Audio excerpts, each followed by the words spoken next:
Buddy, how are you doing tonight? It's time to jump into the Fire Ron Hall here for another Thursday night edition. We hope everybody's enjoying the 80-degree weather right now. Holy crap. I see Dr. Gretchen Potts has checked in. Hey there. I hope to hear you sing the national anthem once basketball season starts. Man, 80 some odd degrees today. That is freaking ridiculous. Hey, Alan, what's up? And I got something just for you tonight, Alan. Let me get to that. And you saw it a minute ago. No, I don't use John Cena lines. That is the Ultimate Extreme Wrestling Championship belt. I was the commissioner. Hello, Kim.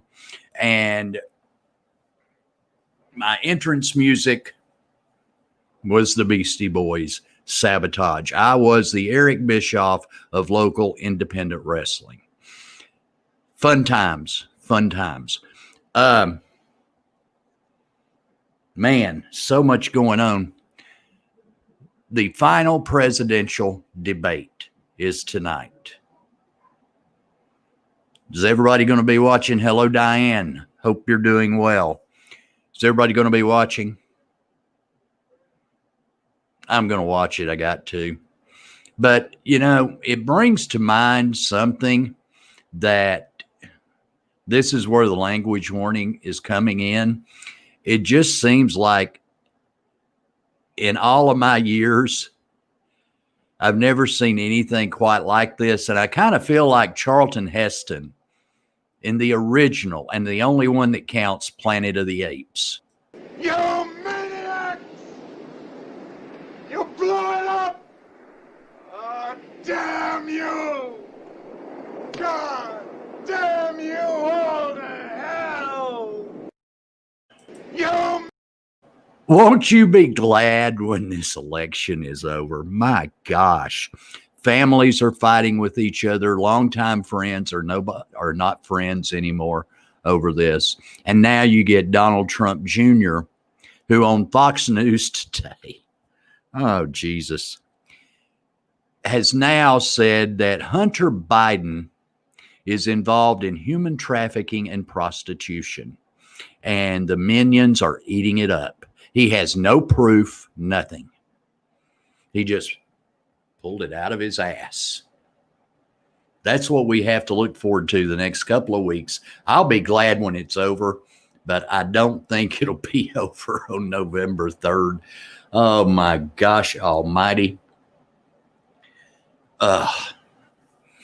Yeah, if you watched 60 Minutes this past weekend, interesting story. And now the feds have said there is Russian and Iranian interference in the election. Well, we know where it's coming, what they're doing. We know what they're doing. And 60 Minutes spelled it out Sunday night. Most of these extreme right-wing websites are actually based in the Soviet Union or Russia. There is no Soviet Union anymore, but that's where they're based. And they're the ones that put out all of this misinformation, hoping people will eat it up. Oh, my. Amy's approaching 50 days sober. Pretty cool. Really proud of her. And yeah, Alan, Dana Bash said it the best after the first debate. It's a shit show. I mean, come on. It is just unfreaking believable. I was out and about in North Georgia today, and I noticed that, you know, the end of the month is getting near because Fort Oglethorpe has speed traps everywhere. I mean, they've got them everywhere.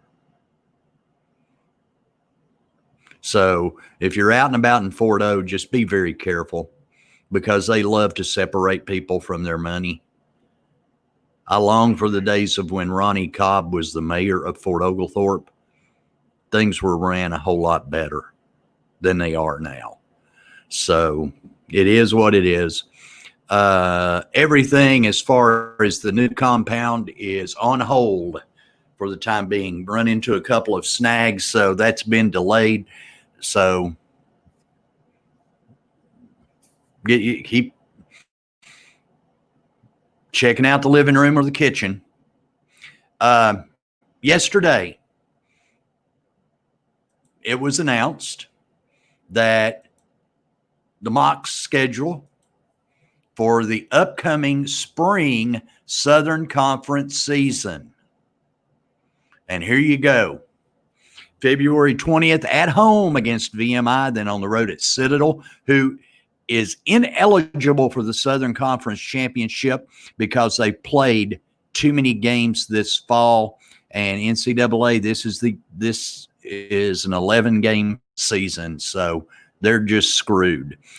Back-to-back home games, 20th and 27th, VMI and the Citadel. Then on the road, VMI and Wofford, then on the road at Citadel, on the road at Furman, at home against godforsaken Mercer.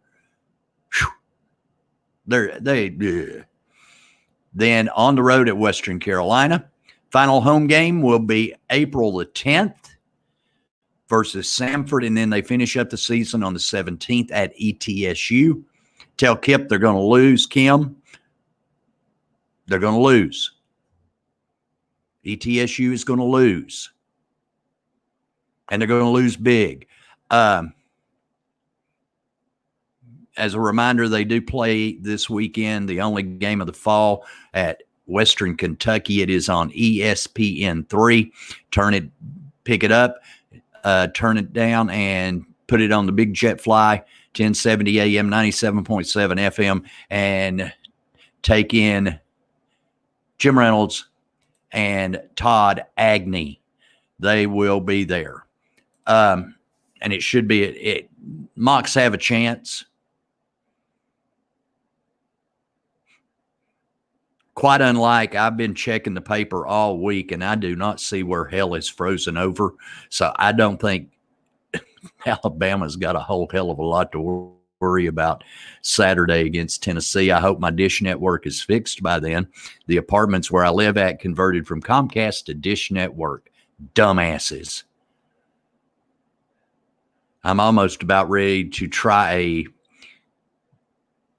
trial subscription to YouTube TV. And I don't know if I can do that and use my laptop with an HDMI cable, or do I actually need a smart TV? If anybody knows the answer, just message me or something. It will be interesting this spring. Just for instance, on February at the opening day of football, we'll also have a softball tournament going on, and then a men and women's basketball doubleheader. And I think we have either volleyball or soccer that day. There will be 5 Mocs athletic teams in action on February the 20th. And I have gigs with women's basketball, football, and softball. I don't know how I'm going to pull it off. Scott Herbst is usually my go-to guy as far as when I need a substitute, and I've already given him a heads up. So I think he'll have me covered for the softball on the 20th and 27th. Now it's just going to be a matter of what time will the football game kick off, and then what time will be the tip of the women's basketball game. So if they're watching up in West Virginia, I know Mom and Dad might be watching, but I don't know if Dina's watching. But happy birthday to Mocs basketball player Dina Gerald's Country, as she's been called a few times. Okay, so I can hook it up with a laptop and the HDMI cable. I think I can get a 7-day subscription for free. I mean, YouTube TV is very expensive. It's like $69 a month. But I may do that this weekend if they do not have the Dish Network fixed. because I dearly miss Turner Classic Movies. Big news in Tennessee high school football today. Reclassification for next season. And boy, are there some surprises. We'll get right to Allen's team, the Cleveland Blue Raiders. They will be moving up to 6A next season, along with Bradley and McMinn. So that means they're going to get Bradley, they're going to get McMinn, they're going to get Maryville. Going to be a tough road to hoe for the Cleveland Blue Raiders. Howard moves all the way up to 5A next year. They move up a classification. I do not feel good about this happening to Howard. And Coach Starr does an outstanding job with what he has at Howard, but to have to compete in 5A with Ottawa, Ray County, that's going to be a toughie. Something I thought I would never see happen. At one time, they were the largest school in Hamilton County, and that's less than 10 years ago. They were the largest school in Hamilton County. Soddy Daisy drops from 5A to 4A for next season. 5A to 4A.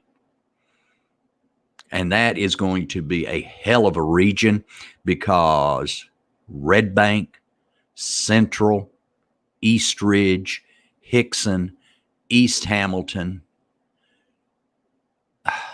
Man, that 4A region is going to be incredible. But Cleveland just kept growing. I think they've got something like, if I saw it correctly, they've got 1,700 and some odd students at Cleveland High School. And, you know, if my math is correct, a 6A high school is equivalent to about a 4A in Georgia. That's the difference. And so the odds of a state championship coming to any public school in Hamilton County just went down even more. Because the funding is not there for the coaching in Hamilton County.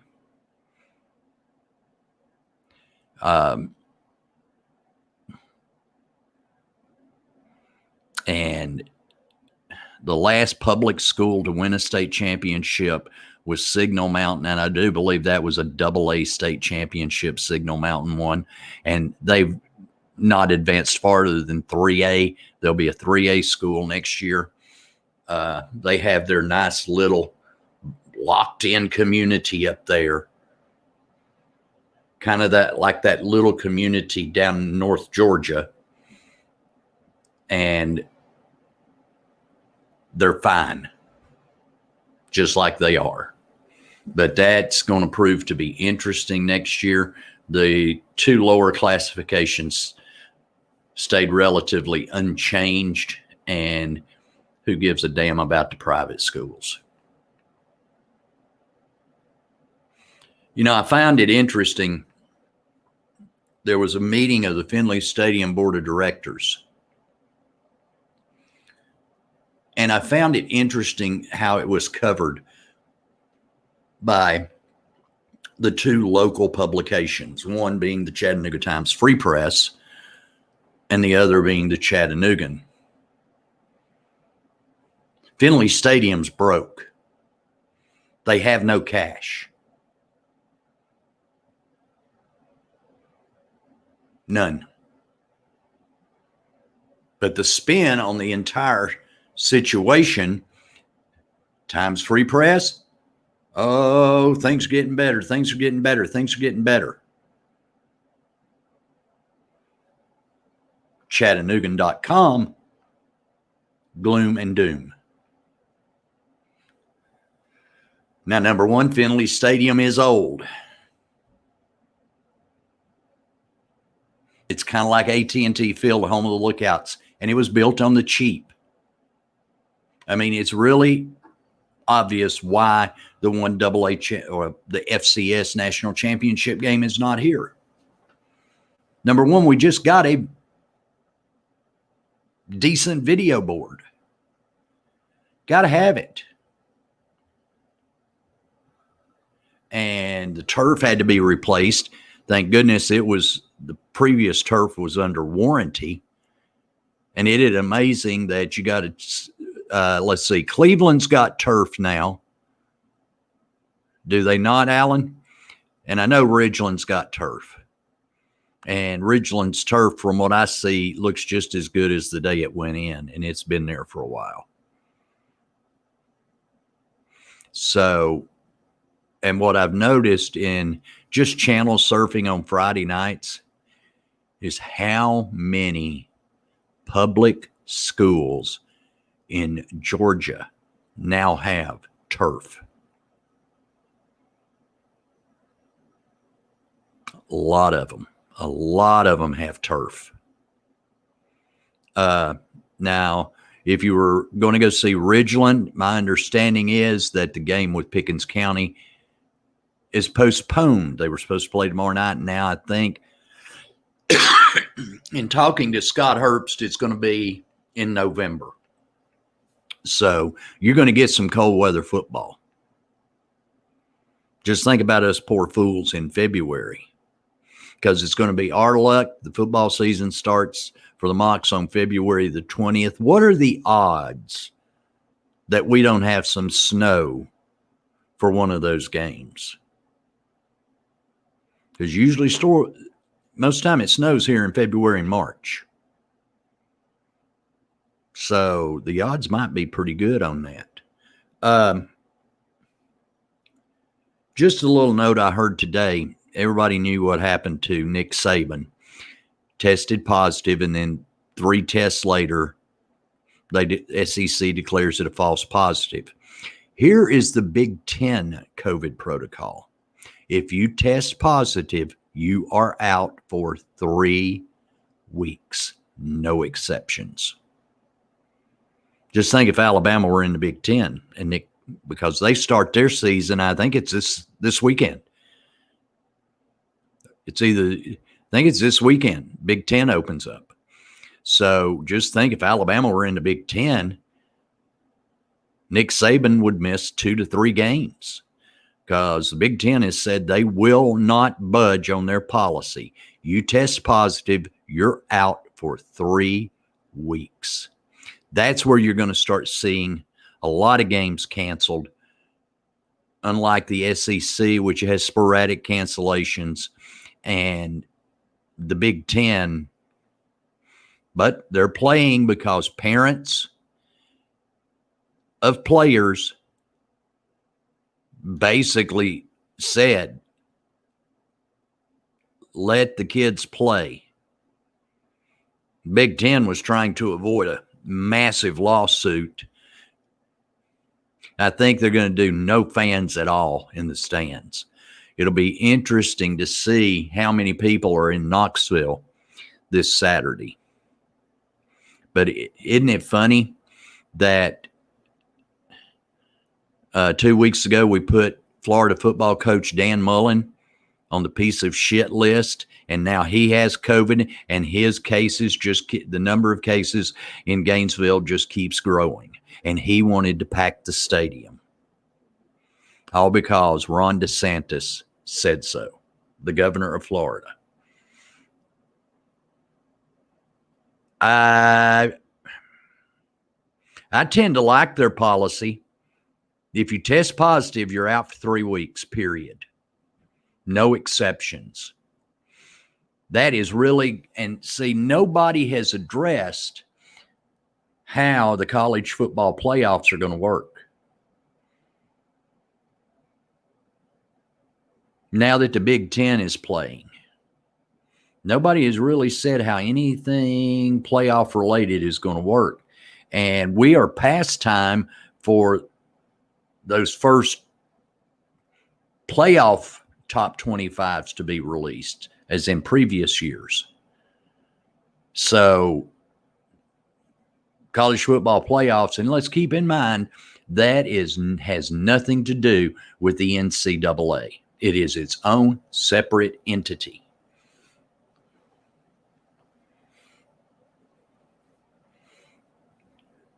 Football on that level is governed by the NCAA, but that's the only NCAA sport that does not have a NCAA sanctioned championship.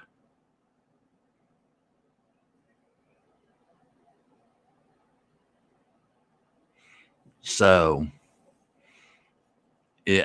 nobody has addressed the contingencies or anything on how the college football playoffs are going to work.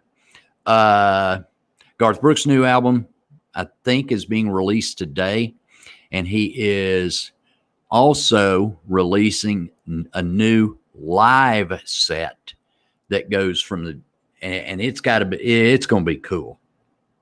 Now, I'm a Garth Brooks shill, but it's going to go from the beginnings in the dive bars, like when he was at the Governor's here in Chattanooga.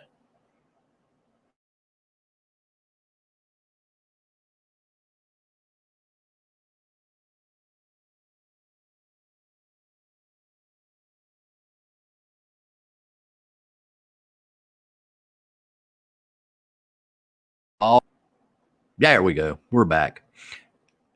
But from the dive bars all the way through to the present day. And that should be a pretty good live set. That should be really, really good. I'll have to really consider getting that. But I'll wait a little while. World Series continues tonight. No. I think they're off tonight. But it's tied 1 game each. The Rays and the Dodgers. Clayton Kershaw did pitch pitched an excellent ball game in game 1. So maybe that got him some juju, because he's struggled in the postseason since he has been around. He's kind of like Greg Maddux when Maddux was with the Braves. He just did not really perform at the highest level in the postseason. So let me look at my notes, see what else we got. Don't forget that mock schedule. They had the Mocs Day of Giving this week, close to $200,000 raised for the athletic programs. And at Chattanooga, that money is vital. That money is vital. I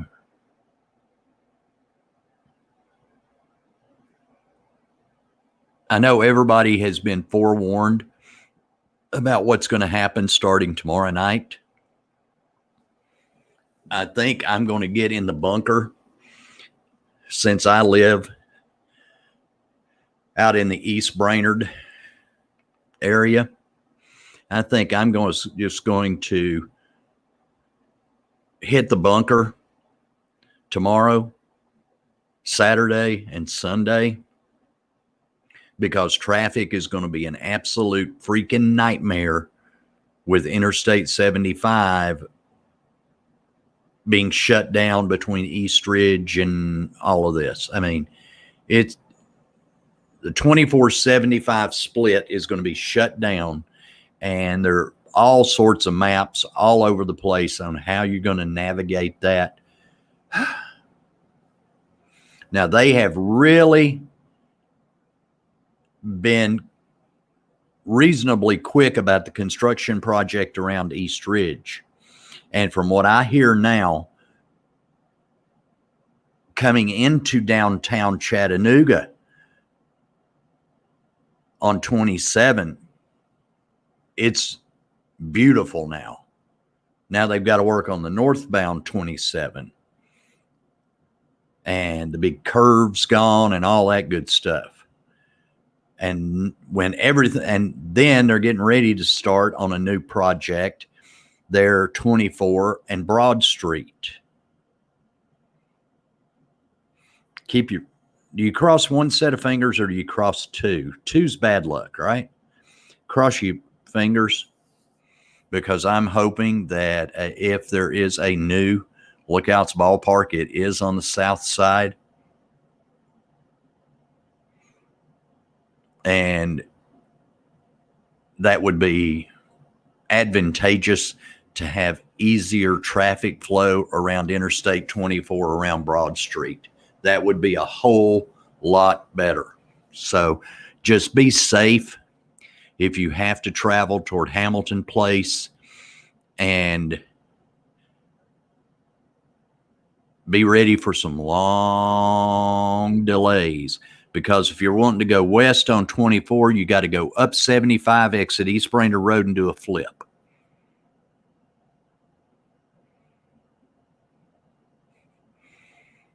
I can only imagine what is going to happen.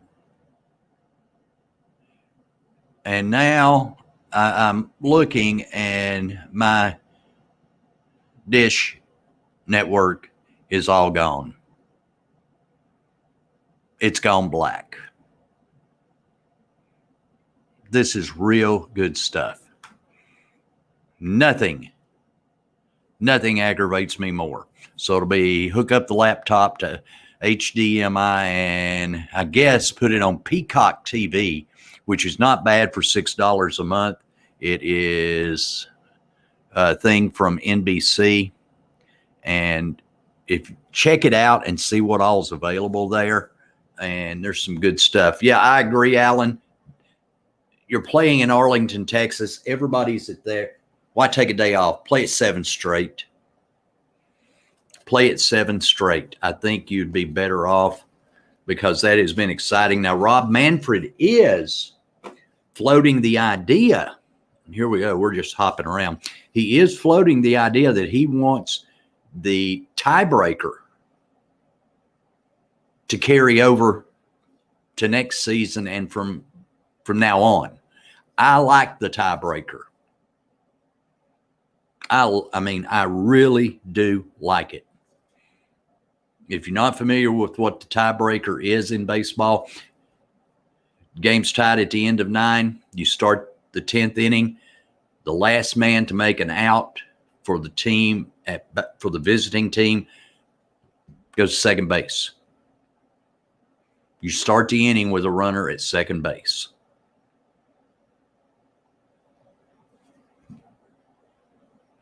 And believe it or not, it does virtually eliminate the possibility of those 15, 16, 17 and more inning games. I like it. I think they should, keep the designated hitter.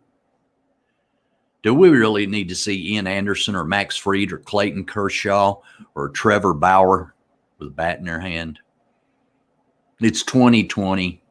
Do the designated hitter. Just don't ever put Pete Rose in the Baseball Hall of Fame. I hope Greg Payne's listening to that. Why the hell would he want to go skydiving? He went skydiving with his daughter. Hell, I get scared walking over the Walnut Street Bridge. I'm that afraid of heights. And can't help it. As I've gotten older, I have become more and more afraid of heights. So who knows? Folks, that's going to wrap it up for tonight.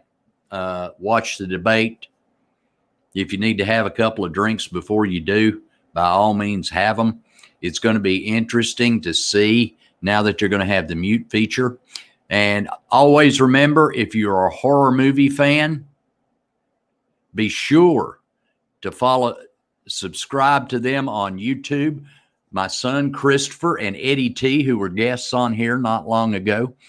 And their Screen Time Horror podcast on YouTube. Their most recent one was a review of Sleepaway Camp. So that might just be pretty good. So check them out. Subscribe. We're trying to set up the YouTube where we broadcast this from to get where you can subscribe, but you can watch us on YouTube or Facebook Live. It's just as valuable because they're archived and you can still listen to them. And it makes life a whole lot easier sometimes than to try to download and then go throw them back onto Anchor and Google and Spotify and all that good stuff. No, I tell you who I'd wanted as commissioner of baseball. Who I wanted instead of Rob Manfred. And I believe if they'd asked the man, he may have done it. George W. Bush. W would have made a great commissioner of baseball. Thank you, Gwen. Yes, and I did contact an attorney today. I am going to be changing my last name to Chimney. She knows what I'm talking about. But please be careful in traffic. Everybody go watch the debate. It should be interesting. Is he going to hold up a sign when he wants to interrupt Joe Biden? And how many times will he mention Hunter Biden? Every time he mentions Hunter Biden, if you drink, take a shot. How's that? Will that work for you? Again, thanks everybody for tuning in tonight. We will see you Saturday night at 7 o'clock. Be careful out there. One, it's supposed to rain Saturday. So be careful out there, especially if you get in this god-awful traffic that's going to be in this area, East Brainerd Road and 75 this weekend. It is going to be a disaster. Once again, if you live in Tennessee, House District 29, you know, it would be nice if you would consider this. Why not, right, guys? Why not? If you've not voted, try to do it before November 3rd. I don't even want to see what that night bear is going to be like until Saturday night at 7 o'clock. No matter what is happening in the world today, smile at somebody and just be kind. See you Saturday.